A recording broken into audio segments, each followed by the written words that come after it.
Welcome back to Askewed Reviews. And throughout the month of October, I'm doing a theme that I'm calling Spooky Season Suggestions. And this is where I'm taking all of the horror movie suggestions that I've gotten from my Askewed viewers throughout the year that I just haven't gotten to yet. Now, this movie was actually requested by two viewers, and it is for the 1986 film Maximum Overdrive. Here is your trivia question for today. What type of vehicle or machine takes out the baseball coach? The answer will be at the end of this episode. In the film Maximum Overdrive, this apparently takes place 1 year in the future from when this movie comes out. The Earth is apparently in the tail of a comet that's causing some weird things to happen on our planet. Overnight, things begin to change. Machines, vehicles, and even more specifically, trucks begin to gain their own sentience and start taking out all of the humans. Our story then focuses more specifically on a truck stop called the Dixie Boy. There are a bunch of workers and patrons that are being held hostage within this truck stop. All of the local humans are being corralled by a bunch of trucks that are keeping them prisoners here. So, will these survivors be able to band together and figure out a way of either escaping or taking out all these trucks? Maximum Overdrive is an adaptation of a Stephen King short story called Trucks. What's funny though is they would make a made for TV movie called Trucks that was also an adaptation of the same story. Now, by this point, there had already been a few adaptations of Stephen King's books into movies. This time around, though, he decided to direct and write his own film as he felt that if you want it done right, you have to do it yourself.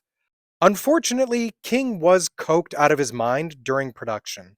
When asked why he hasn't directed a movie since this one, King actually responded with, "Just watch Maximum Overdrive."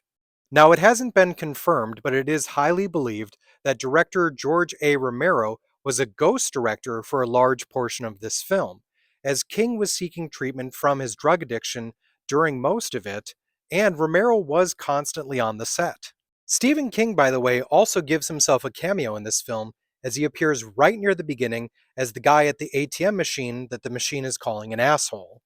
Emilio Estevez plays the character of Bill Robinson. He does apparently regret being a part of the film. However, though, he said he wanted to do it to at least be able to work with Stephen King. Stephen King originally wanted the character of Bill to be played by Bruce Springsteen. That didn't end up happening. Another possibility was Gary Busey, who is also very interested in the role. Pat Hingle plays the character of Hendershot, and he does a really good job at being such a jerk. Now, if you recognize Hingle but not from this film, he also was Commissioner Gordon in all four of the original Batman movies. Someone else that might be familiar to you is the character of Connie. She was played by Yeardley Smith, which you may not exactly recognize her face, but you probably recognize her voice, as she has been the voice of Lisa Simpson. Smith, by the way, has apparently also stated that she's embarrassed by this film. This is the feature film debut of Holter Graham, who plays the character of Deke. This is also, by the way, my favorite character in this film. I think he gets some of the best scenes, and honestly, some of the coolest moments. There's also another celebrity that got their feature film debut in this movie, and that was Marla Maples. She is the woman who almost gets hit with a watermelon. Here's a cameo you may have never noticed in this movie, but the guy in the arcade who gets electrocuted is Giancarlo Esposito.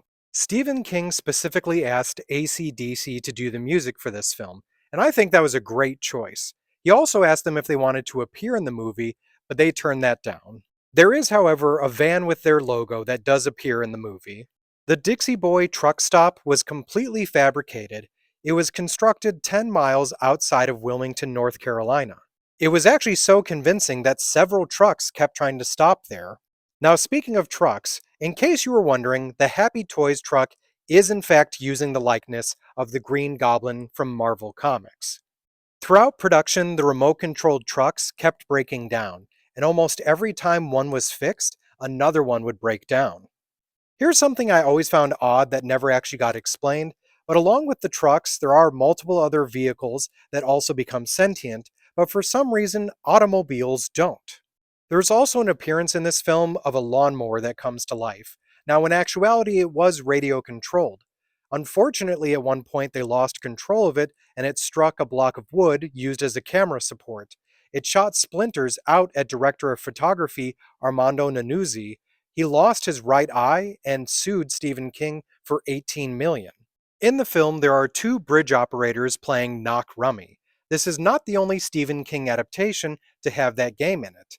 In the movie Stand By Me, which is also an adaptation, the boys are playing that game as well. At the beginning of this movie, it points out that all of the vehicles coming to life happened on June 19th, 1987. In a very strange coincidence, Stephen King was hit by a van on June 19th, 1999. Did you happen to know that if it weren't for Maximum Overdrive, there is a possibility that Evil Dead 2 and the rest of everything that came after that film may not have existed? Around the time of Maximum Overdrive being made, Sam Raimi, who was friends with King, mentioned that he was having issues making Evil Dead 2. King was actually working alongside Dino De Laurentiis, who was producing Maximum Overdrive, and it was King's suggestion that De Laurentiis could go and help Sam Raimi with his film. The original ending for this movie was not everyone just sailing off into the sunrise.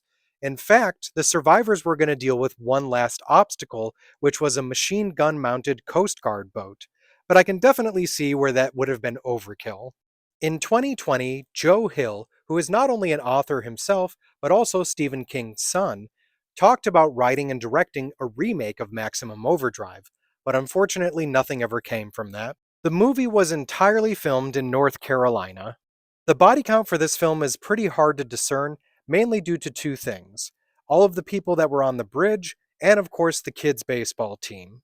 So when it comes to the film Maximum Overdrive, I actually do still enjoy this movie quite a bit.